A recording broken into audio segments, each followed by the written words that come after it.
sekali lagi Bapak Ibu. Mudah-mudahan tadi nambah ya Bapak Ibu ya. Semoga. Untuk replikasinya di tahun 2014. Tadi kelihatan sih pada nambah sih. 2024 Mas Wahyu. Baik, karena sudah menjelang sore kita akan segera memasuki ke sesi berikutnya Bapak Ibu. Seperti kita tahu adalah perpustakaan umum itu adalah tempat yang inklusif ya. Betul. Karena tempat bertemunya semua perbedaan gitu ya. Semua orang bisa ke perpustakaan. Akan tetapi melalui transformasi ini perpustakaan perlu terus berbenah ya. Betul. Untuk meningkatkan kualitasnya karena perpustakaan umum ini adalah sebuah layanan publik Ya, betul bagi sekali. semua orang gitu ya. Ya, betul sekali Mas Wahyu, karena itu kita akan banyak belajar dari narasumber kita yang luar biasa ini Bapak Ibu yang sudah terlebih dahulu membangun kualitas kereta api di Indonesia. Ini melalui kita akan ikuti sesinya lebih lanjut Mas Wahyu melalui strategi transformasi layanan publik untuk meningkatkan efektivitas dan kebermanfaatan layanan bagi masyarakat. Dan sesi ini akan dipandu kembali oleh Ibu Dr. Erlin Sulistianingsih, tim leader konsultan pendamping program transformasi perpustakaan berbasis inklusi sosial. Dan narasumber kita yang sangat luar biasa juga sudah bergabung dengan kita melalui daring. Ada Bapak Dr. Ignatius Jonan SEMA.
Selamat sore Bapak. Selamat sore Pak Jonan.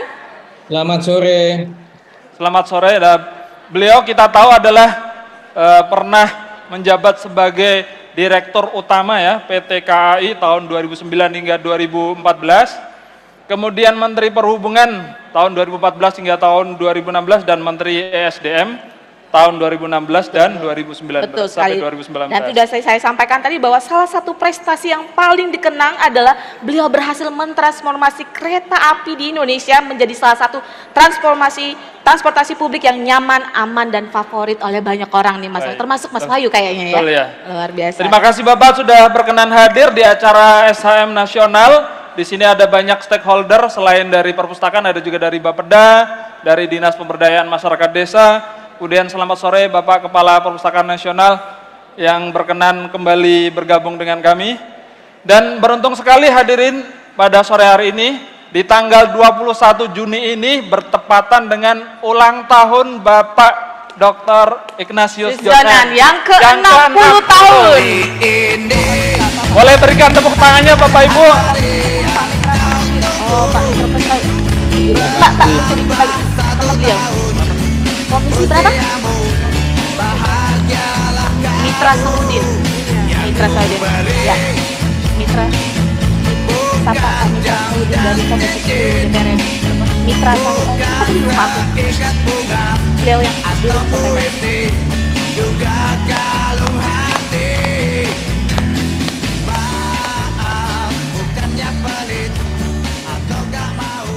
Baik, sekali lagi kami bersama-sama di sini. Walaupun Bapak Jonan tidak bersama kita secara langsung, kami mendoakan supaya Bapak selalu sehat, panjang umur, terus berkarya, terus menginspirasi. Dan bergabung juga di sini ada anggota Komisi 10 DPR RI. Selamat sore Bapak. Terima kasih sudah bergabung bersama kami di sore hari ini. Ya, betul. Langsung Baik, saja. Langsung saja kita silahkan kepada Ibu Dr. Erlin Sulistianingsih untuk memandu sesi ini. Silakan. Terima kasih. Pak Jonan, selamat ulang tahun Pak. Terima kasih. Baik, Terima kasih sudah hadir di sini. Terima kasih juga Pak Muhammad Syarif Bando sebagai Kepala Perpustakaan Nasional.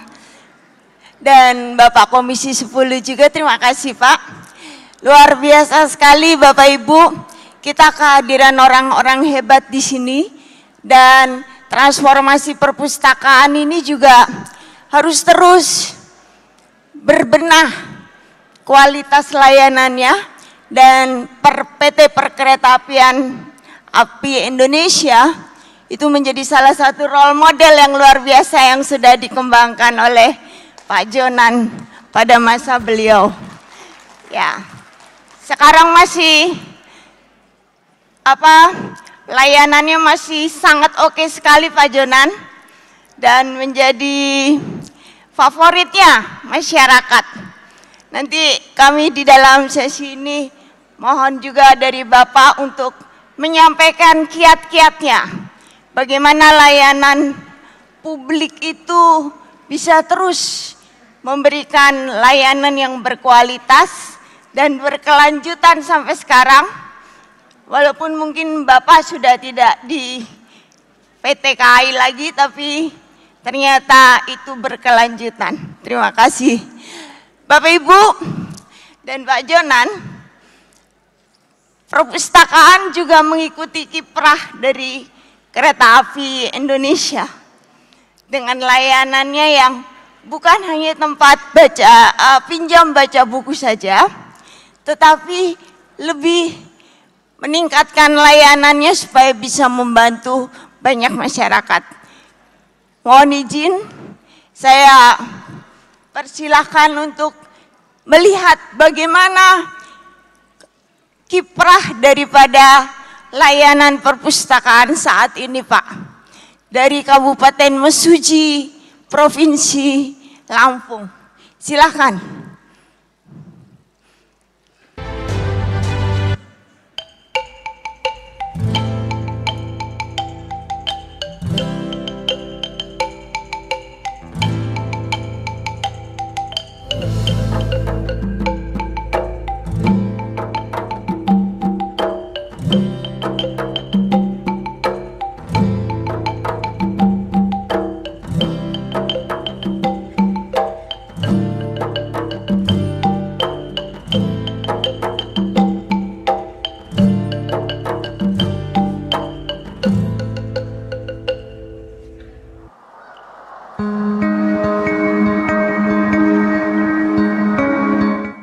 Anwar Raki atau biasa dipanggil Raki adalah seorang pemuda berusia 22 tahun yang tinggal di Kabupaten Mesuji, sebuah kabupaten di Provinsi Lampung. Raki tidak bisa menikmati kasih sayang ibunya terlalu lama karena beliau wafat saat Raki masih duduk di kelas 3 SD. Raki dan adiknya pun harus tinggal bersama nenek mereka karena sang ayah harus bekerja dan pergi merantau. Dan seolah belum cukup, nenek Raki yang mengasuh dan membesarkan Raki pun wafat saat Raki baru lulus SMK. Dunia menjadi hampa seakan runtuh buat Raki. Dia kehilangan pegangan. Namun Tuhan tidak pernah memberikan cobaan di atas kemampuan manusia untuk menanggungnya. Satu hal yang ada di dalam pikiran Raki, dia harus mencari kerja. Saya mencoba peruntungan dengan melamar pekerjaan di berbagai tempat, namun belum membuahkan hasil. Saya juga akhirnya menyadari bahwa saya tidak memiliki keterampilan yang cukup, hingga daya saing saya di dunia kerja menjadi lemah. Tanpa keterampilan, saya bukan pilihan. Selamat siang Pak. Siang. Mau nanya Pak. Kamu nanya. Ya di sini ada lowongan pekerjaan nggak Pak? Kamu nggak baca, tolong dibaca ya. Kabar baik akhirnya menghampiri saat Raki tengah berkumpul dengan teman-temannya berbincang tentang kegiatan pelatihan desain grafis oleh Dinas Perpustakaan dan Arsip Kabupaten Mesuji bekerja sama dengan Dinas Tenaga Kerja dan Transmigrasi Kabupaten Mesuji. Tanpa pikir panjang, Raki langsung mendaftarkan diri untuk mengikuti kegiatan pelatihan tersebut dengan harapan bisa menambah keterampilan dan bisa sebagai modal untuk melamar pekerjaan. Saya mengikuti proses seleksi dan diterima dalam kegiatan pelatihan tersebut. Pelatihan awalnya diselenggarakan selama 5 hari di Dinas Perpustakaan dan 25 hari berikutnya di Dinas Tenaga Kerja dan Transmigrasi Kabupaten Mesuji.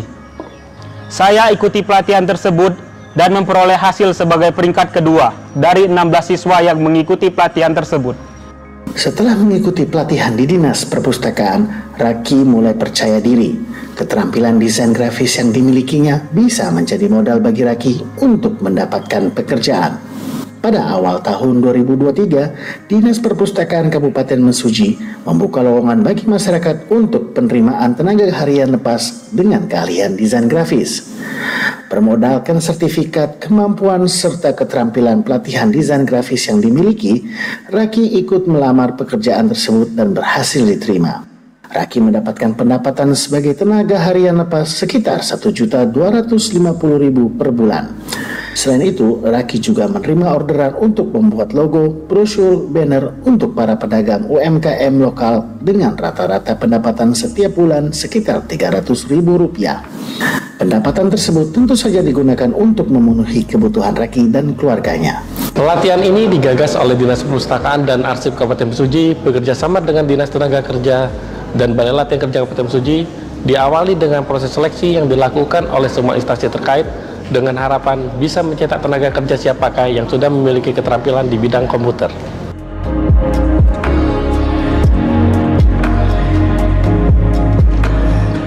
Bagi saya, perpustakaan telah memberikan kesempatan kepada anak muda di Kabupaten Mesuji untuk mendapatkan kehidupan yang lebih baik melalui berbagai pelatihan yang diselenggarakan di Dinas Perpustakaan. Saya dulu hanya lulusan SMK tanpa keterampilan apapun. Kini saya memiliki keterampilan di bidang desain grafis yang menghantarkan saya mendapatkan sebuah pekerjaan. Semuanya berkat perpustakaan. Kegiatan pelatihan desain grafis yang Raki ikuti adalah hasil dari sebuah sinergi antara Dinas Perpustakaan dengan Dinas Tenaga Kerja dan Transmigrasi Kabupaten Mesuji. Sinergi seperti ini tentunya akan terus berlanjut dan akan dijalin oleh perpustakaan daerah dengan instansi lainnya di lingkungan pemerintah Kabupaten Mesuji. Untuk menjawab tuntutan akan kebutuhan peningkatan keterampilan, khususnya buat anak muda, sehingga mereka bisa memiliki daya saing yang lebih baik di dunia kerja. Pemerintah daerah Kabupaten Mesuji akan terus mendukung upaya yang dilakukan perpustakaan daerah agar manfaat program transformasi oleh perpustakaan berbasis inklusi sosial bisa dirasakan oleh seluruh lapisan masyarakat di Kabupaten Mesuji. Berkat perpustakaan, saya berhasil meningkatkan kapasitas saya hingga saya bisa keluar dari kesulitan yang saya hadapi. Transformasi perpustakaan berbasis inklusi sosial, solusi cerdas meningkatkan kesejahteraan. Salam literasi, literasi untuk kesejahteraan.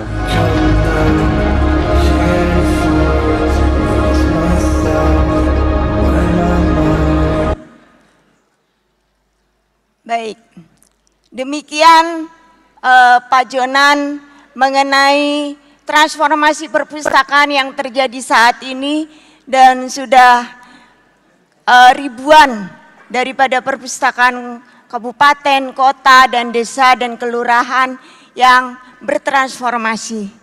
Nah, namun kami terus berdandan dan tetap berjalan sampai berkelanjutan. Kami terus membenahi supaya bisa memberikan kualitas layanan yang terbaik untuk masyarakat. Pak Jonan, kalau boleh berbagi prinsip, mungkin ada prinsip atau mungkin ada sistem yang bisa Bapak bagikan kepada kami semua perpustakaan di Indonesia supaya bisa memberikan layanan yang optimal kepada masyarakat secara berkelanjutan. Mungkin Bapak bisa sharing mengenai hal itu. Terima kasih Ibu. Ini sebenarnya saya ingin tanya dulu. Ini sesinya itu saya sharing panjang lalu nanti sedikit tanya jawab, atau kita langsung talk show? Langsung talk show saja Pak. Oke. Baik. Begini, sebenarnya ya Bu, kalau mau membicarakan transformasi, yang pertama menurut saya kita harus membicarakan tentang kepemimpinan terlebih dahulu.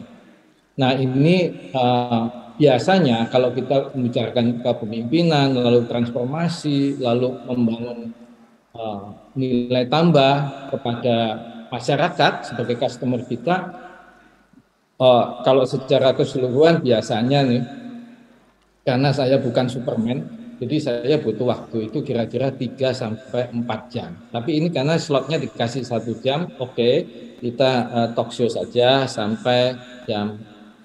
Saya slotnya itu dikasih sampai jam 17 ya Bu ya. Ya, mohon maaf ya. Oke, jadi sebenarnya gini, prinsip yang pertama itu yang menurut saya harus dipahami, bahwa transformasi itu perubahan yang sifatnya top down, ya.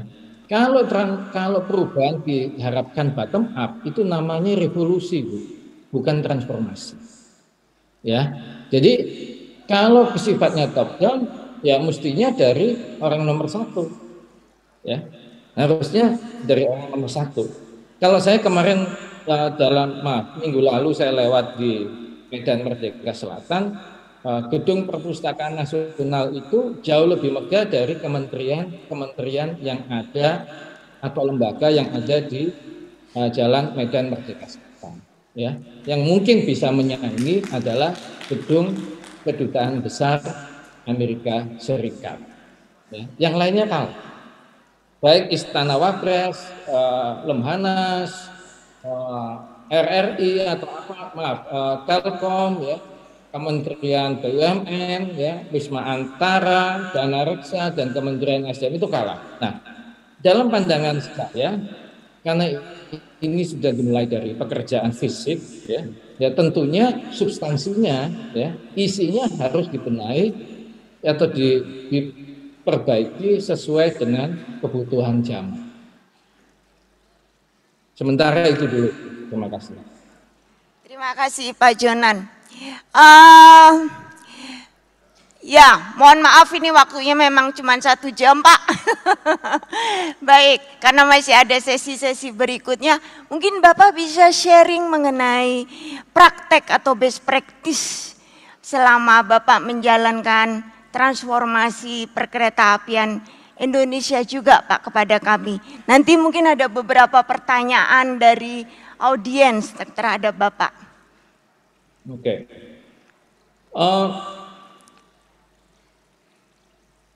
Kalau sebenarnya best practice ini yang pertama ya Bu ya, itu merubah mindset, ya.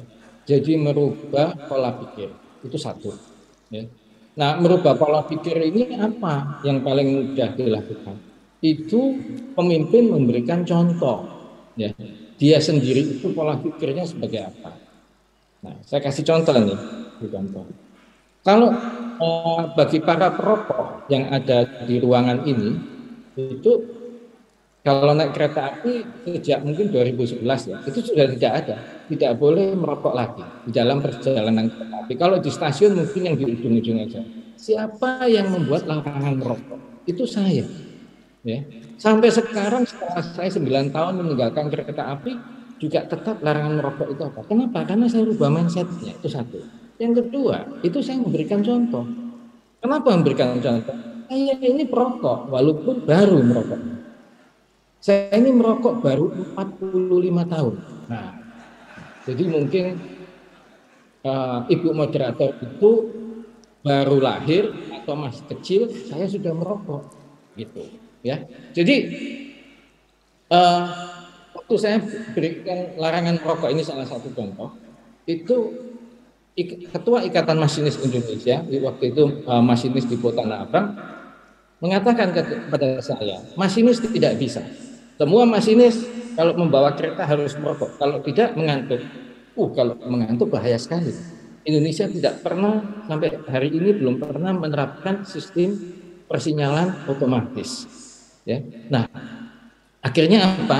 Saya bilang harus bisa. Saya berikan insentif, masinis, kondektur, kepala stasiun nggak ada dan sebagainya. Mereka bilang nggak bisa penumpang kereta api dilarang merokok. Saya bilang harus bisa. Yang orang itu yang tidak bisa itu makan kepalanya sendiri, ya. Yang lain harus bisa. Karena ini tidak melanggar undang-undang dan tidak bertentangan dengan etika. Dan kita, saya nggak pernah melarang orang merokok, silahkan, tapi jangan dalam perjalanan kereta api.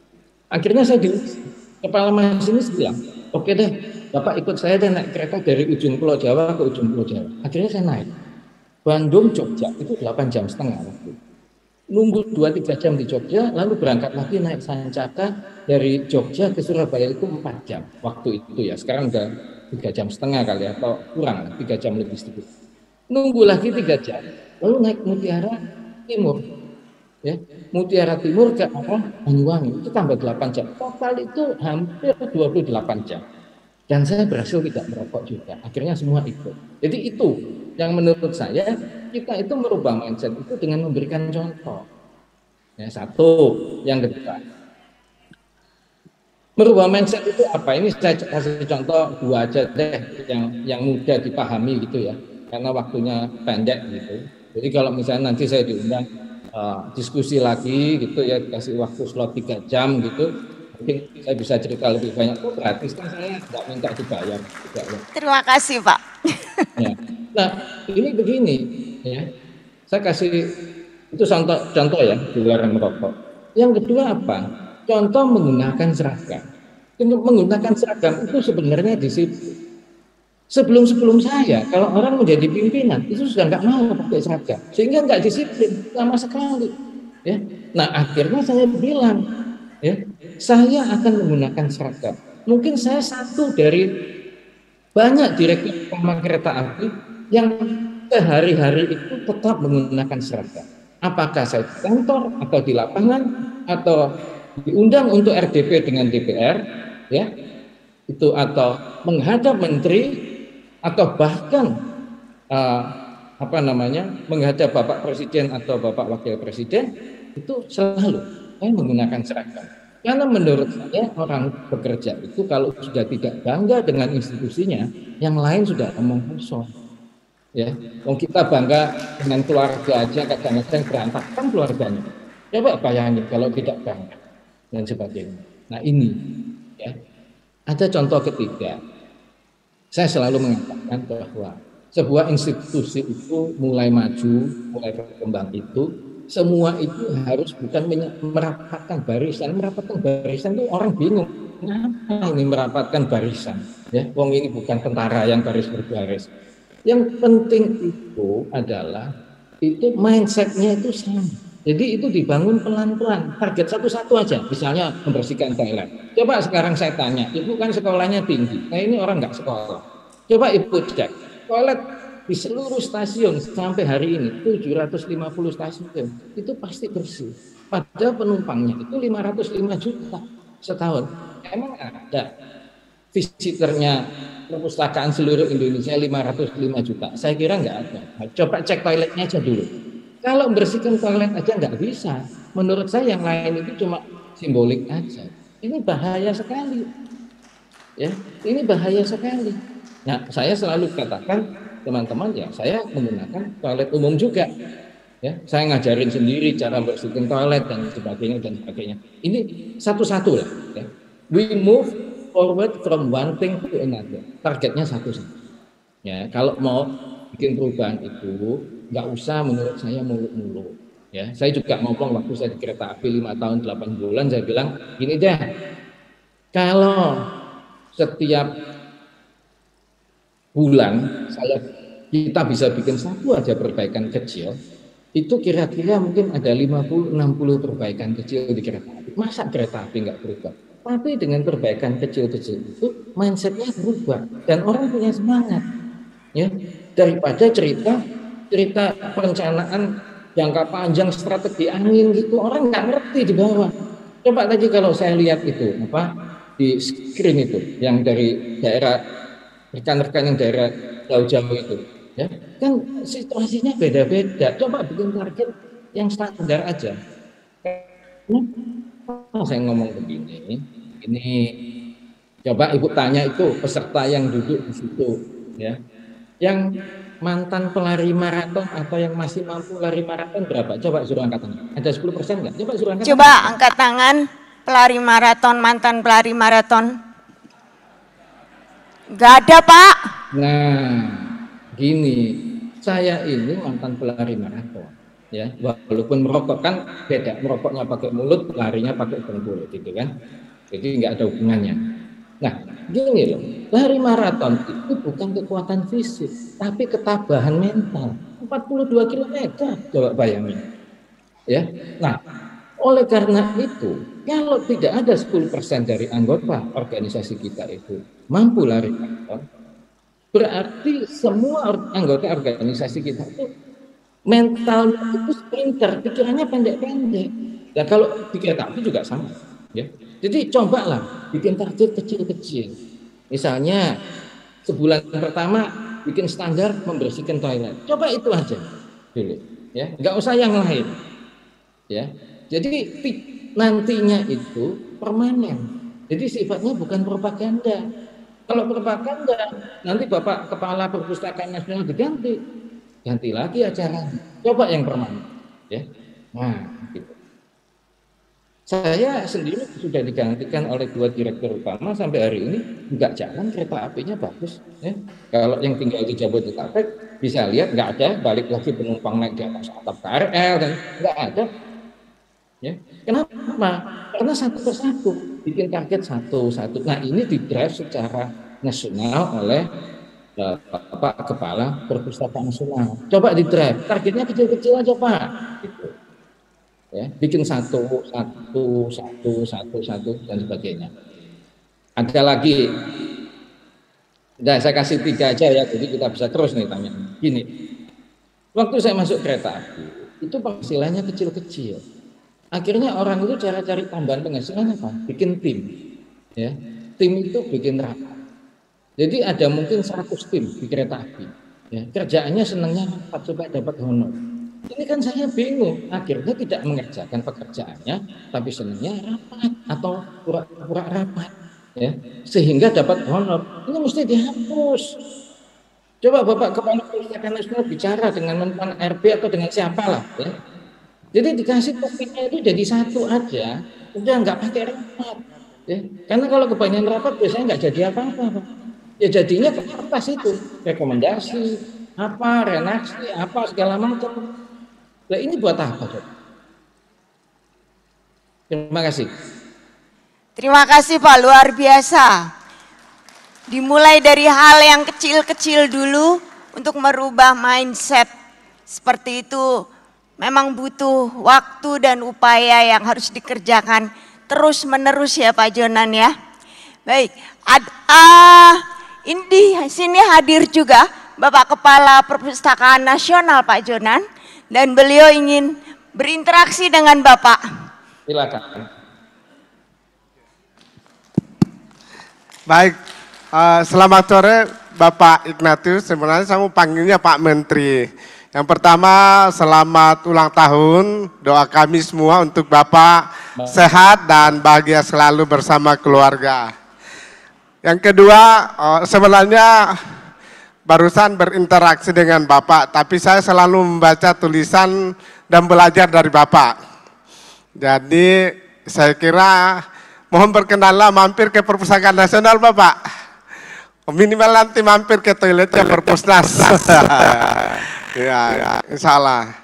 Jadi kami sangat mengidolakan Bapak dan masukan Bapak sangat berharga bagi kami semua. Hadir dari seluruh Indonesia di sini Bapak. Ada dari Bapeda, dari perpustakaan, dari desa, dari kabupaten, dan semua tahu bagaimana kepemimpinan Bapak juga. Ini satu pembelajaran yang sangat berharga bagi saya pribadi yang sekarang masih mendapat tugas untuk memimpin Perpustakaan Nasional dan semua telah kami lakukan. Satu yang sangat benar, masih banyak kegiatan kecil-kecil Pak. Susah sekali menghapusnya, setiap dihapus muncul lagi. Tapi yang kedua juga, jujur memang anggaran kami masih sangat kecil. Kami diberikan dana 1,3 triliun. Terus saya transfer ke kabupaten kota dan provinsi 550. Kemudian untuk hibah ke daerah lebih 300 miliar. Jadi praktis yang dikelola di pusat kurang lebih sekitar 500 miliar. Tapi kami mengakomodir, mungkin kami lapor Bapak juga hari ini semua peserta difasilitasi full dari Perpustakaan Nasional. Saya berharap sekali satu kesempatan Bapak betul-betul bisa ada ruang untuk seluruh pengelola perpustakaan, karena kami tahu Bapak sangat sukses untuk bisa membangun fasilitas pelayanan publik melalui bukan hanya kereta saya kira, dan ini betul-betul merupakan kesempatan berharga bagi kami untuk belajar dan mendapat nasihat dari Bapak. Terima kasih Bapak. Terima kasih Bapak Kepala Perpustakaan Nasional.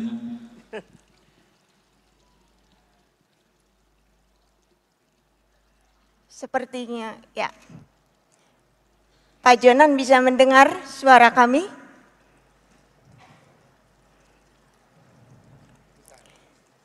Halo?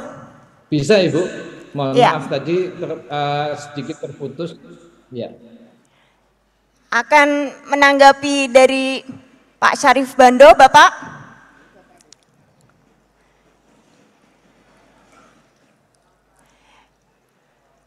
Silakan Ibu. Bapak ingin menanggapi dari Pak Syarif Bando tadi?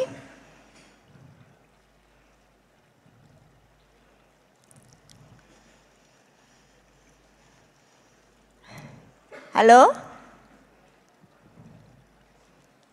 Sepertinya nge-freeze. Ya.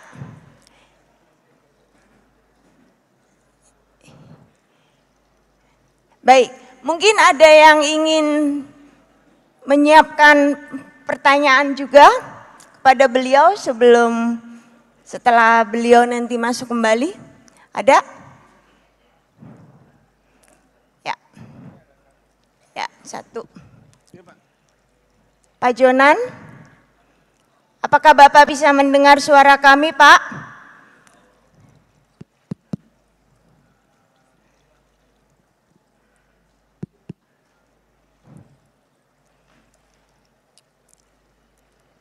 Baik, sambil menunggu Pak Jonan, hal yang luar biasa yang kita belajar bersama-sama di sini adalah untuk bisa melakukan sebuah transformasi memang dimulai dari hal-hal yang kecil dahulu, dan kita sebagai pimpinannya dari institusi tersebut harus banyak memberikan contoh kepada tim kita dan juga pada masyarakat sekitar. Pak Jonan sudah berhasil join? Belum?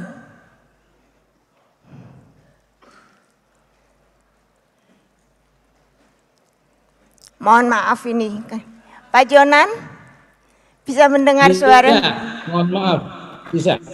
Bisa. Ada yang mau ditanggapi dari Pak Syarif Bando tadi? Iya Bu, silakan. Silakan Pak. Halo. Sama-sama silakan.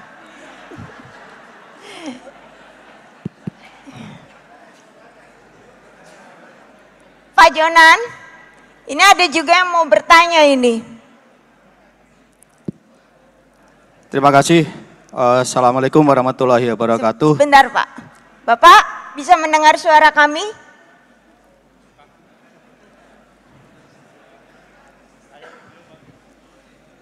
Ya. Tidak apa-apa, memang demikianlah jaringan kita ya.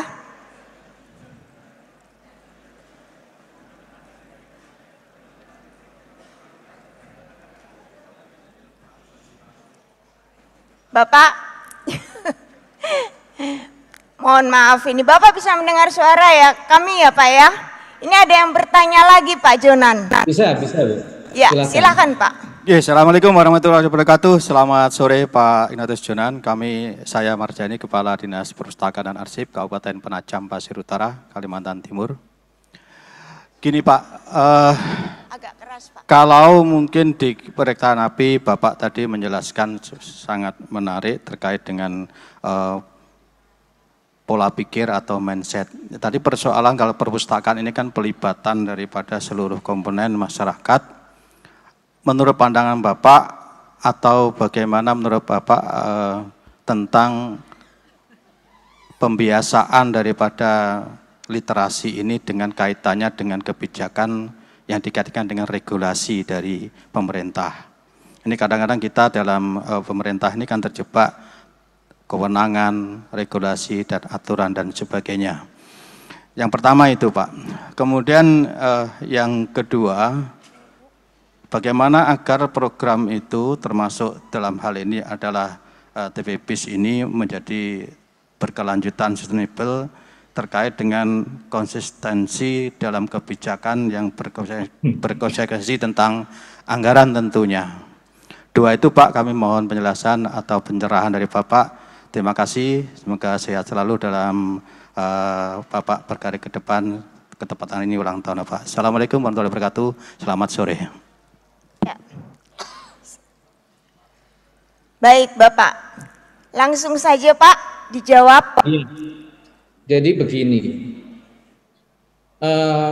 saya pikir ya Pak, semua lembaga, baik lembaga publik maupun lembaga swasta, itu harus fokus pada customer.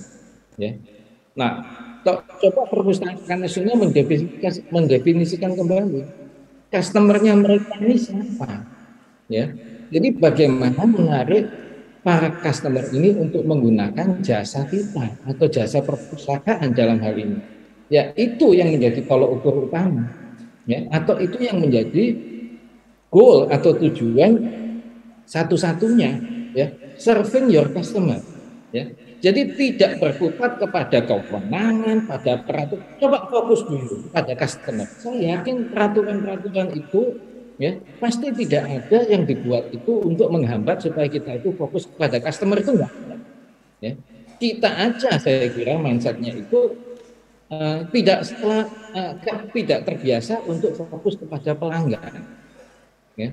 Saya sendiri waktu merubah kereta api, saya selalu pelan-pelan ya meyakinkan semua rekan saya di kereta api itu, loh, yang ngasih makan kita itu adalah customer atau pelanggan, masyarakat sebagai pelanggan. Ya coba itu yang dikerjakan. Kita fokus customer maunya apa. Nah, terus Bapak bilang, ya Perpustakaan Nasional itu dapat anggarannya dari APBN atau APBD atau patungan dan sebagainya. Betul, tapi APBN dan APBD semua itu kan uang rakyat juga, ya. Nah, sebenarnya Bapak Ibu ini kerjanya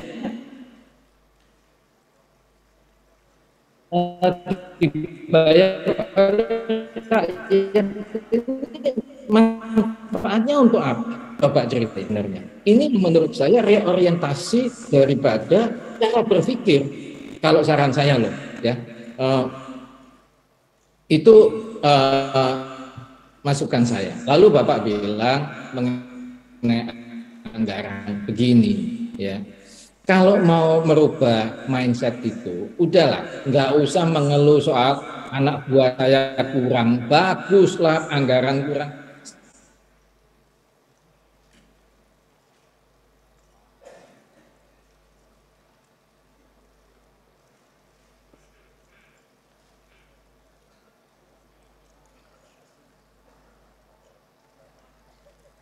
Nge-freeze lagi.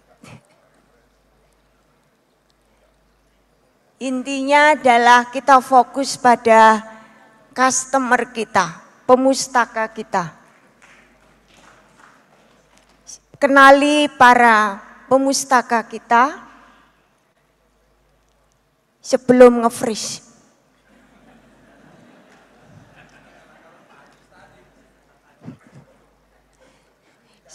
Sama Kian Laut ya. Baik. Sambil menunggu beliau, mungkin ada satu dari wanita yang mau mempersiapkan pertanyaannya. Ada? Mohon maaf terputus. Jadi saya 5 tahun 8 bulan Pak, itu berusaha saya katakan kepada anak buah saya, dan itu boleh dicek sih.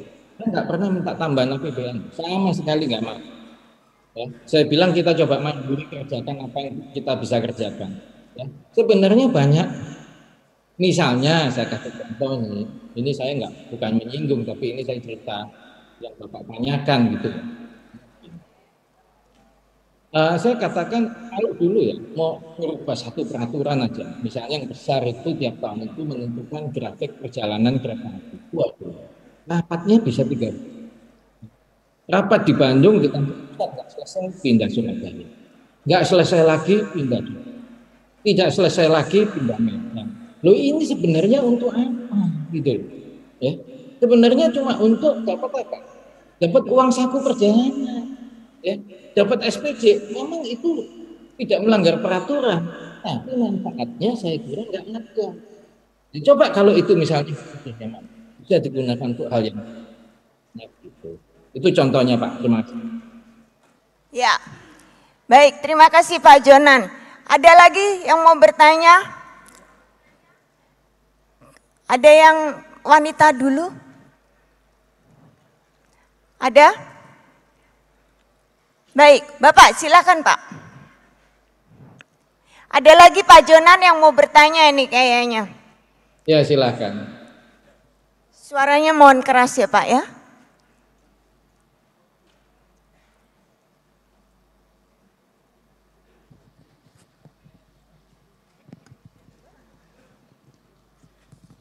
Ya, terima kasih. Abdul Rahman dari Provinsi Sulawesi Tenggara, Pak. Terima kasih Pak Jonan sudah hadir bersama kami bersama kita di sini. Saya ingin langsung Pak bertanya. Saya tertarik dengan apa yang tadi Pak Jonan katakan bahwa transformasi tidak akan berhasil kalau bukan dari kepemimpinan. Mungkin yang menarik saat ini Pak, kami ingin tahu kriteria pemimpin menurut Pak Jonan kalau misalnya dengan kandidat-kandidat yang ada saat ini. Apakah pemimpin seperti apa yang mungkin yang bisa Pak Jonan berikan kriterianya sebagai panduan bagi kami untuk misalnya untuk melangsungkan bahwa transformasi ini akan terus tetap berjalan. Terima kasih Pak.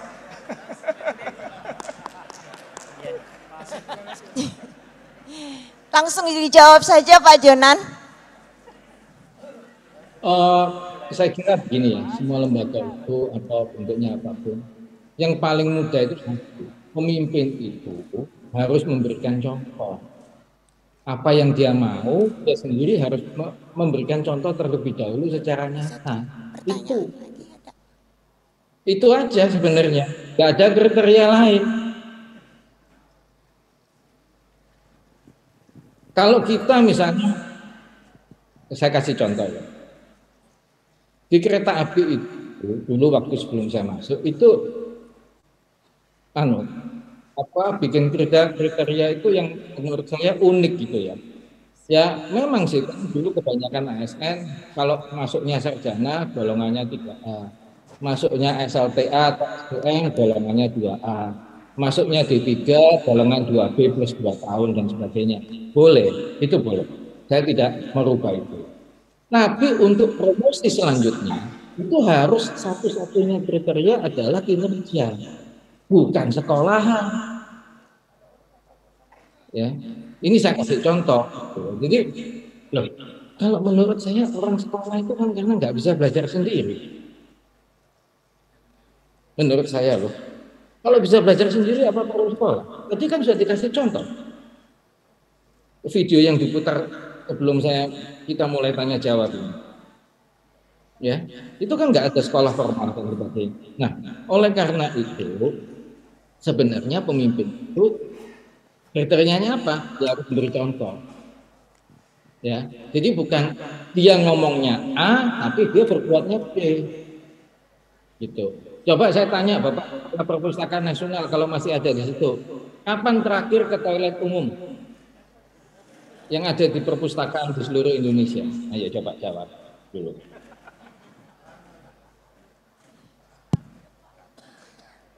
Saya selalu Pak, Bapak. Nah, mudah-mudahan bersihnya toilet umum yang Bapak kunjungi atau yang Bapak gunakan itu sama bersihnya dengan toilet yang ada di dalam ruangan Bapak. Itu. Ya. Saya baru pulang dari naik kereta saya Bapak. Memang betul toiletnya masih bersih untuk di semua stasiun kereta Pak yang saya lewati. Nah, ya. Mudah-mudahan kan perpustakaan yang ada di Merdeka Selatan. Ya, itu toilet di ruangan Bapak itu sama bersihnya dengan toilet perpustakaan yang ada di Manokwari misalnya.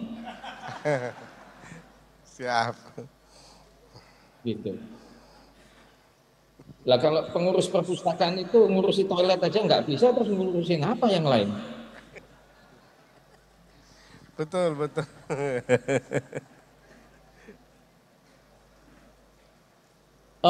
Saya tadi Bapak para penanya tadi menanyakan apa kriterianya? Ya itu aja, pemimpin itu harus memberikan contoh, sudah itu aja, nggak ada yang lain. Kalau menurut saya ya sudah itu, gitu ya. Ya syukur sekolah, nggak sekolah juga nggak apa-apa, asal memberikan contoh menurut saya. Ya, gitu. Betul Pak. Terima kasih Pak Jonan. Ada lagi bertanya? Yang ibu-ibu? Bapak-bapak semua ini yang bertanya ini. Ini ibu satu mau bertanya. Boleh ya Pak ya? Satu lagi aja Pak. Boleh. Saya pengen, Bu. Nggih. Saya Ma'rifah, Bu. Pak, dari Bapeda Kota Tegal, sekaligus saya adalah Ketua TPPKK Kelurahan Debongkulon, Pak. Jadi di situ saya menjadi pemimpin atau leader jadi dari PKK Debongkulon, Pak. Dan di situ ketika wanita menjadi leader di kelurahan ternyata ada konflik-konflik rumah tangga, Pak. Jadi saya pengen bekerja dengan penuh tanggung jawab di Kelurahan Debongkulon karena saya juga pegawai di Bapeda Kota Tegal. Ternyata ada konflik-konflik di rumah tangga, Pak. Nah, itu bagaimana cara solusi-solusi atau kiat-kiatnya agar rumah tangga kita tetap rukun, Pak. Gitu, makasih. Waduh, ini pertanyaan sebenarnya mudah tapi jawabnya sangat sulit ini. Tunggu nanti dipersilakan. Gini deh, saya cerita ya. Saya adalah pemimpin kereta api pertama yang pada akhirnya dengan perjuangan sangat berat yang penuh tantangan di dalam terutama di internal organisasi kereta api. Itu akhirnya saya orang yang berani dan bisa menugaskan wanita sebagai kepala stasiun. Ya. Jadi pernah bertahun-tahun akhirnya kepala stasiun besar Gambir itu adalah seorang wanita. Sekarang banyak, mungkin ada, ya nggak banyak sekali lah, tapi 10-20 kepala stasiun ada yang wanita. Nah, di dalam diskusi itu sejarah kereta api itu 150 tahun. Itu saya orang yang pertama yang akhirnya berani menugaskan seorang wanita sebagai kepala stasiun. Namun pada awal penugasan itu saya tanya kepada para wanita ini. Saya hanya bilang begini, kalau Anda sudah menikah, coba tanyakan kepada pasangan hidup Anda. Apakah pasangan hidup Anda itu mengizinkan Anda bertugas sebagai kepala stasiun. Karena kepala stasiun itu berat loh. Ya, kalau di kereta api, ya. Kereta api itu kan nggak ada hari libur, kalau perpustakaan ada, ya. Kereta api kan nggak ada. Tanggalan merah malah sibuk. Ya. Kan gitu. Ya, akhir pekan juga malah sibuk dan sebagainya. Saya katakan, kalau tidak diizinkan, jangan dipaksa. Ya, karena rumah tangga menurut saya yang sudah dikomit bersama itu lebih penting daripada pekerjaan apapun juga. Ya, jadi itu. Ya. Lalu pertanyaan Ibu selanjutnya begini, apakah dari yang Bapak tanya belasan wanita itu ada yang mengundurkan diri untuk tidak jadi kepala stasiun? Sejauh yang saya tahu tidak ada. Terus pertanyaan Ibu lagi, selama mereka menjadi kepala stasiun, ada konflik rumah tangga enggak? Kalau kok ada, tidak pernah dilaporkan ke saya. Karena pada awalnya saya sudah tanya, kalau tidak diizinkan suami, jangan. Nah itu. Ya. Kan kalau rumah tangga ini kan lebih penting ya, daripada pekerjaan gitu. Kalau pekerjaan nggak bisa karirnya maju cepat, ya sudah. Yang penting rumah tangganya itu baik lah, ya, baik, tidak berantakan itu kalau saran saya. Kita memang masyarakat kita perlahan, saya kira kalau boleh tahu Ibu ini kira-kira lahir tahun berapa ya, supaya saya bisa ngasih masukan lebih banyak. Tahun 45. Oh, usianya 45, Pak.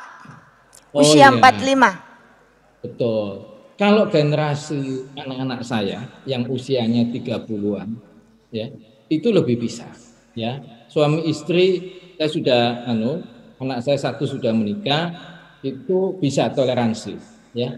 Jadi suami istri itu sama, ya, perlakuannya. Jadi Bapak Ibu yang sudah punya anak menikah, yang usianya 20-an sampai 30-an itu beda pikirannya. Jadi suami dan istri itu mempunyai hak dan kewenangan serta tanggung jawab yang sama. Nah, generasi saya ya, itu lebih nggak bisa gitu ya. Lebih tidak bisa punya toleransi ya, karena dulunya dididik dengan cara berbeda gitu. Tapi untung saya itu lebih belajar toleransi. Karena saya sudah pernah tugas hampir 4 tahun yang lalu, tapi istri saya masih bekerja. Kalau saya nggak punya toleransi, nggak dikasih makan sekarang saya sama istri saya. Ayo. Kan begitu. Nah, saya ngasih ceramah di perpustakaan juga nggak terima honor. Coba, ayo. Ya. Itu masukan dari saya, Bu. Itu maksimal yang saya bisa. Kalau nanti mau detailnya ya harus berdua, Bu. Ya kan nanti Ibu nangis lagi di situ. Terima kasih. Terima kasih Pak Jonan, terima kasih. Pak, ini sudah jam 5:02. Closing statement dari Bapak kepada kami semua supaya menginspirasi kami semua, Pak. Iya. Saya mengutip apa yang dikatakan oleh Mahatma Gandhi. Mahatma Gandhi selalu mengatakan, jadilah perubahan yang memang kita harapkan di dalam karya atau di dalam hidup kita. Atau dalam bahasa Inggris itu, be the change that we want to see in the world. Jadi kalau kita ingin organisasi kita berubah menjadi baik, atau kita ingin kegiatan kita itu berubah menjadi baik dan sebagainya, nah yang itu harus dimulai dari diri sendiri, ya. Harus dimulai dari diri sendiri. Jadi tidak dimulai dengan mengharapkan orang lain. Dan apa yang paling penting, tidak dimulai dengan keluh kesah. Ya. Tidak dimulai dengan keluh kesah. Kalau dimulai dengan keluh kesah, itu mohon maaf sekali, saya pikir nanti menghambat kita sendiri. Ya kita terima apa adanya, yang ada coba kita rubah dari situ. Ya, gitu. Jadi kalau kita lihat ya, banyak orang-orang sukses ya itu dimulai dengan tidak mau ya, dan mohon kepada Bapak Kepala Perpustakaan Nasional itu coba menyesuaikan promosi dan rotasinya itu hanya satu-satunya kriteria itu adalah kinerja. Ya tentunya etika moralitas pasti ya, itu kan standar ya. Tapi jangan dimasukkan jenjang pendidikan, Pak. Ya. Nggak ada gunanya. Nah, sekarang saya tanya, ini kalau saya baca, kalau saya tidak salah baca, Bapak Kepala Perpustakaan Nasional itu sekolahnya S2 atau S3, Pak ya? Boleh interaksi ya, Pak? Ibu, moderator cerita dong. S2. Nah, moderatornya S3. Kalau dulu moderator cuma S2, jadi Kepala Perpustakaan Nasional namanya. Ya kan? Karena kebanyakan sekolah malah Kepala Perpustakaan Nasionalnya S2 gitu. Kalau dulu Kepala Perpustakaan Nasionalnya sekolahnya hanya S1, bisa menjadi kandidat presiden. Karena Bapak Presiden sekolahnya juga cuma S1, ya kan? Nah, gitu. Jadi sebenarnya itu bekerja itu yang utama itu adalah prestasi atau performance, ya, gitu. Sehingga orang itu tidak berlomba-lomba untuk sekolah untuk mengejar kenaikan pangkat. Loh, masa kenaikan pangkat atas dasar sekolah itu saya juga bingung kan. Ya. Itu. Makanya kalau misalnya saya kasih contoh nih, di negara yang jauh lebih yang sudah jauh lebih maju duluan, misalnya di Amerika Serikat gitu. Misalnya anggota militer gitu. Untuk menjadi panglima angkatan bersenjata itu tidak harus lulusan dari akademi militer, tidak harus. Ya. Dari lulusan universitas biasa juga bisa. Waktu masuk militer, nah dia bersaing nanti di dalam dan sebagainya. Itu pesan saya. Terima kasih banyak. Lebih kurangnya saya mohon maaf. Saya tidak berniat menyinggung siapapun. Dan mohon kalau Bapak Kepala Perpustakaan Nasional mengundang saya hadir fisik, tolong saya jangan kasih 1 jam, Pak. Karena perjalanannya pulang pergi dari rumah saya ke tempat Bapak itu bisa 3 jam. Nah, kalau cuma ngomongnya 1 jam, perjalanan 3 jam itu agak rugi saya. Terima kasih. Wassalamualaikum warahmatullahi wabarakatuh. Waalaikumsalam warahmatullahi wabarakatuh. Terima kasih sekali Pak Jonan. Terima kasih sekali berkenan hadir walaupun 1 jam tapi sangat berharga sekali. Dan sukses sekali untuk Bapak, sukses selalu dalam karya dan dalam segala upaya. Dan juga selalu menginspirasi kami semua, menginspirasi Indonesia. Terima kasih banyak. Kita beri aplaus kepada Pak Jonan. Terima kasih Bapak Ibu. Baik, Bapak Ibu saya kembalikan kepada moderator.